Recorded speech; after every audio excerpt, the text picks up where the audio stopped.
Hello everyone, welcome to RS3 classes. Student, हम लोग RRB NTPC CBT 1 exam के लिए GK GS का प्रश्न देख रहे हैं। जैसा कि आप लोग जानते हैं स्टूडेंट, RRB NTPC में 100 प्रश्न आते हैं, जिसमें से 60 प्रश्न रीजनिंग मैथ के होते हैं और 40 प्रश्न GK GS के होते हैं। तो उन्हीं GK GS प्रश्नों का हम लोग डिस्कशन करेंगे जो प्रीवियस ईयर में पूछे गए हैं। इससे आप सभी को यह पता चलेगा स्टूडेंट कि किस प्रकार से प्रश्न पूछे जा रहे हैं और आगे जो एग्ज़ाम होगा उसमें आप सभी को बहुत ही हेल्प पहुंचाएगा। तो चलिए हम लोग क्लास स्टार्ट करते हैं।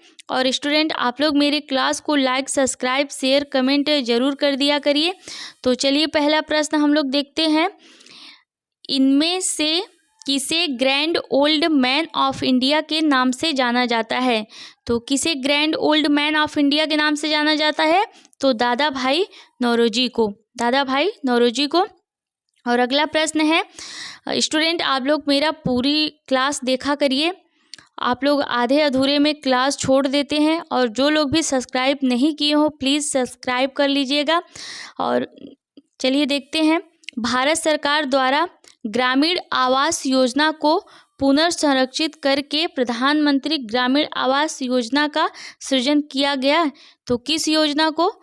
तो इंदिरा आवास योजना को, उसको बदलकर प्रधानमंत्री ग्रामीण आवास योजना का सृजन किया गया है।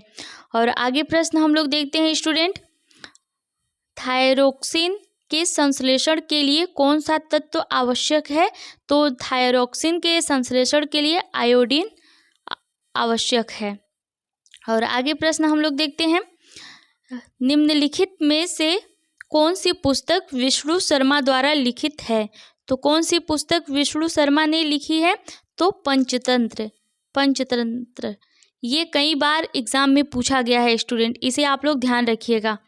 और अगला प्रश्न है, हमारा सौर मंडल किस गैलेक्सी का एक हिस्सा है? तो सौर मंडल आकाश गंगा गैलेक्सी का एक हिस्सा है। और अगला प्रश्न है, माइक्रोसॉफ्ट एक्सेल में वर्कबुक डेस्क का एक संग्रह होता है। तो किसका संग्रह होता है? तो वर्कशीट्स का। वर्कशीट्स का ये कंप्यूटर का प्रश्न है स्टूडेंट, आप लोग इसे ध्यान रखिएगा। और आगे प्रश्न हम लोग देखते हैं। प्लासी के युद्ध के समय बंगाल का नवाब कौन था? तो प्लासी के युद्ध के समय बंगाल का नवाब सिराजुद्दौला था। सिराजुद्दौला था। और अगला प्रश्न है, अस्पतालों से निकलने वाले जैविक कचरे के निपटान का सबसे अच्छा तरीका क्या है?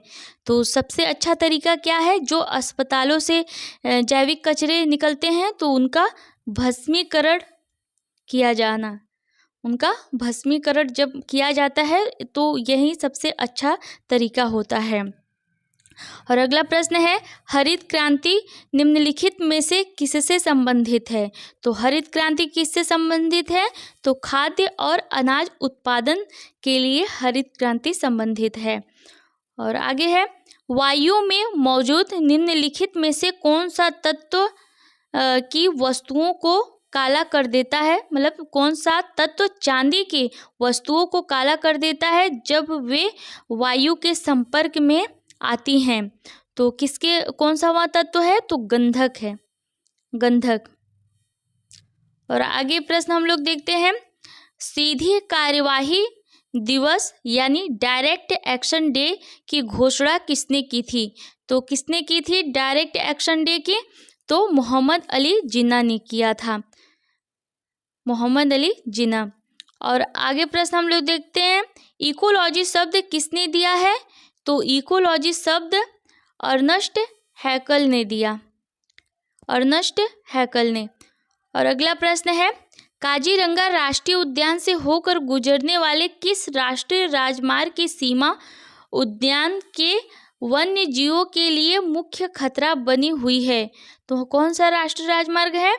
तो NH-37, NH-37। तो इसे आप लोग ध्यान रखिएगा। और अगला प्रश्न है, विश्व पर्यावरण दिवस प्रतिवर्ष को मनाया जाता है, यानी डैश में बताना है किस वर्ष विश्व पर्यावरण दिवस मनाया जाता है, तो 5 जून को मनाया जाता है। और स्टूडेंट 2024 का विश्व पर्यावरण दिवस का क्या थीम है, आप लोग कमेंट बॉक्स में ज़रूर बताइएगा। और आगे प्रश्न हम लोग देखते हैं, विश्व अंतर्राष्ट्रीय प्रकाश दिवस किस दिन मनाया जाता है, तो अंतर्राष्ट्रीय प्रकाश दिवस 16 मई को मनाया जाता है, 16 मई को मनाया जाता है। और आगे प्रश्न है, गुप्त साम्राज्य के निम्नलिखित राज्यों में से कौन सा एक अच्छा बीड़ा वादक भी था, तो वह कौन था जो गुप्त साम्राज्य का एक अच्छा बीड़ा वादक भी था, तो समुद्रगुप्त। और आगे प्रश्न है, प्रथम भारतीय अंतरिक्ष यात्री कौन थे, तो प्रथम भारतीय अंतरिक्ष यात्री राकेश शर्मा थे। तो इसे भी आप लोग ध्यान रखिएगा, कई बार क्वेश्चन इनसे भी पूछा गया है। और अगला प्रश्न है, यूनेस्को का मुख्यालय कहाँ स्थित है, तो यूनेस्को का मुख्यालय कहाँ है, तो पेरिस में है यूनेस्को का मुख्यालय। और पूना समझौता कब हस्ताक्षरित किया गया था, तो पूना समझौता 1932 में हस्ताक्षरित किया गया था। और आगे प्रश्न है, प्रोटियम में कितने न्यूट्रॉन मौजूद होते हैं, तो प्रोटियम में 0 न्यूट्रॉन मौजूद होते हैं। प्रोटियम में कितने न्यूट्रॉन मौजूद होते हैं, तो 0। तो ये साइंस का प्रश्न था स्टूडेंट, आप लोग इसे ध्यान रखिएगा। और अगला प्रश्न है, कंप्यूटर के एक मेन्यू में डैश की लिस्ट होती है, तो कंप्यूटर के मेन्यू में कौन सी लिस्ट होती है, आप सभी को बताना है, तो कमांड्स। और अगला प्रश्न है, एशियाटिक सोसाइटी ऑफ बंगाल की स्थापना किस वर्ष में की गई थी, तो एशियाटिक सोसाइटी ऑफ बंगाल की स्थापना कब की गई थी, तो 1876 में की गई थी। 1784 में की गई थी। 1784 में की गई थी एशियाटिक सोसाइटी ऑफ इंडिया की स्थापना। अगला प्रश्न है, भारत में निम्नलिखित में से किसे स्थानीय स्वशासन का जनक कहा जाता है, तो किसे कहा जाता है स्थानीय स्वशासन का जनक भारत में, तो लॉर्ड रिपन को। ये भी कई बार क्वेश्चन पूछा गया है स्टूडेंट, आप लोग इसे ध्यान रखिएगा। और अगला प्रश्न है, टेलीफोन का आविष्कार किस में किया गया था, यानी किस वर्ष टेलीफोन का आविष्कार किया गया था, तो आप लोग इसे बताइएगा, तो 1876 में किया गया था टेलीफोन का आविष्कार। और 25 क्वेश्चन है, रायसीना हिल कहाँ स्थित है, तो रायसीना हिल कहाँ स्थित है, तो राष्ट्रपति भवन वाले स्थान पर स्थित है, यानी रायसीना हिल पर राष्ट्रपति भवन स्थित है। ये प्रश्न ऐसे ही सीधे सीधे पूछा गया था स्टूडेंट।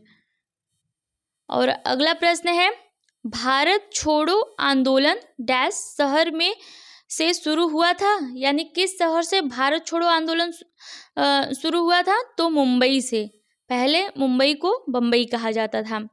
और अगला प्रश्न है, लाई डिटेक्टर उपकरण को डैश के रूप में भी जाना जाता है, यानी लाई डिटेक्टर उपकरण को और भी किस रूप में जाना जाता है, तो पॉलीग्राफ। इसका नाम क्या है, पॉलीग्राफ। और अगला प्रश्न है, रविंद्रनाथ टैगोर ने डैश की वजह से अपनी नाइटहुड उपाधि वापस लौटा दी थी, तो किस वजह से, तो जब जलियांवाला बाग नरसंहार हुआ था, तो उसी समय रविंद्रनाथ टैगोर ने अपनी नाइटहुड उपाधि लौटा दी थी।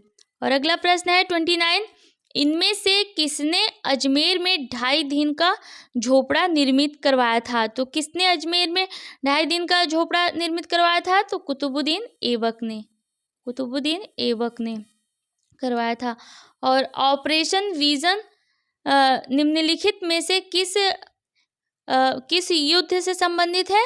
तो यह कारगिल युद्ध से। कारगिल युद्ध कब हुआ था? तो 1999 में हुआ था। और अगला प्रश्न है, अखिल भारतीय खिलाफत समिति ने कब यह घोषणा करते हुए एक प्रस्ताव पारित किया कि किसी भी मुसलमान को ब्रिटिश भारतीय सेना में सेवा प्रदान नहीं करना चाहिए? तो यह किस वर्ष हुआ था? आप सभी को बताना है स्टूडेंट। तो यह जुलाई 1921 में, जुलाई 1921 में। और 32 क्वेश्चन है, उस राज्य का नाम बताइए जहां सियांग नदी पर भारत के सबसे लंबे single lane steel cable suspension पुल का उद्घाटन किया गया था। तो वह कौन सा राज्य है? आप सभी को बताना है। तो वह अरुणाचल प्रदेश है। अरुणाचल प्रदेश में भारत के सबसे लंबे single lane steel cable suspension पुल का उद्घाटन किया गया था। और अगला प्रश्न है, 1586 में द लिटिल बैलेंस पुस्तक किसने लिखी थी? तो किसने लिखी थी द लिटिल बैलेंस पुस्तक? तो गैलीलियो गैलीली ने। और समाचार पत्र बंगाल गजट के संस्थापक कौन थे? तो यह बंगाल गजट 1780 में भारत का पहला समाचार पत्र था। यह जो बंगाल गजट है, तो इसके संस्थापक कौन थे? तो जीके हिक्की हैं, जीके हिक्की। और अगला प्रश्न है, कोशिका का वह बाह्यतम आवरण कौन सा है जो कोशिका के अवयवों को उसके बाह्य वातावरण से अलग करता है? तो वह कौन सा है? तो प्लाज्मा झिल्ली है, प्लाज्मा झिल्ली है। और 36 क्वेश्चन है, निम्नलिखित में से पश्चिमी तट में स्थित क्षेत्र का नाम बताइए। तो कौन सा क्षेत्र पश्चिमी तट पर स्थित है? तो मालाबार क्षेत्र, मालाबार क्षेत्र पश्चिमी तट में स्थित है।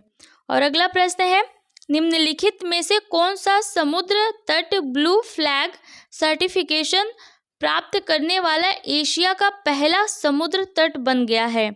तो वह कौन सा समुद्र तट है? तो चंद्रभागा समुद्र तट है, चंद्रभागा समुद्र तट। और अगला प्रश्न है 38, भारत और पाकिस्तान के बीच की सीमा भारत और पाकिस्तान के बीच की सीमा क्या कहलाती है? तो रेड क्लिफ सीमा कहलाती है, रेड क्लिफ रेखा।